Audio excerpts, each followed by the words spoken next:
አልሐምዱሊላህ ረብል ዓለሚን ወሰላቱ ወሰላሙ ዐላ ረሱሊላህ ሰለላሁ ዐለይሂ ወሰለም። እንግዲህ በዓለም ዳርቻ የምትገኙ ወንድም እህቶቻችን የምንገኘው ኮምቦልቻ አሊፍ የበጎ አድራጎት ማህበር ነው። ይህ ማህበር ከዚህ በፊት በአካል መተን የሚያደርግላቸውን እገዛና ትብብር ኮምቦልቻና በአካባቢዋ ለሚገኙ ለተጎዱ ሰዎች፣ ለየቲሞች፣ መጠለያ ለሌላቸው ሰዎች አቅፎ እየሰራ ላላቸው አካሎች በአካል መተን አይተናቸው ነበር።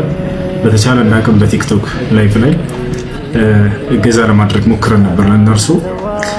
አሁን ላይ ከዚያ በበለጠ መልኩ እገዛና እርዳታ የሚያስፈልጋቸው ናቸውና ሁሉም ሰው በዓለም ዳርቻ የሚገኝ ማንኛውም ሰው እርዳታና እገዛ እንዲያደርግላቸው በአላህ ፍቃድ ጥሪ እናደርጋለን።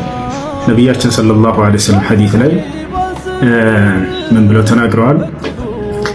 እርሐሙ መን ፊል አርድ ይርሐሙኩም መን ፊስ ሰማእ፣ በምድር ላሉት እዘኑ በሰማይ ያለው አዝና አላህ ሱብሓነሁ ወተዓላ ያዝንላቸዋልና ብለው ተናግረዋል።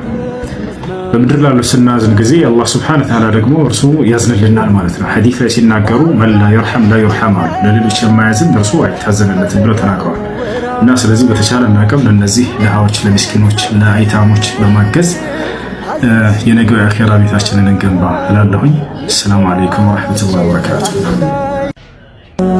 በአብሮነት መንፈስ አንድጋ ጨለማ ልንገፍ በወልን ተጋ አብረን ልንከትብ የጋራ ዕጣን አሊፍ እያልን በአንድ ቃል መታ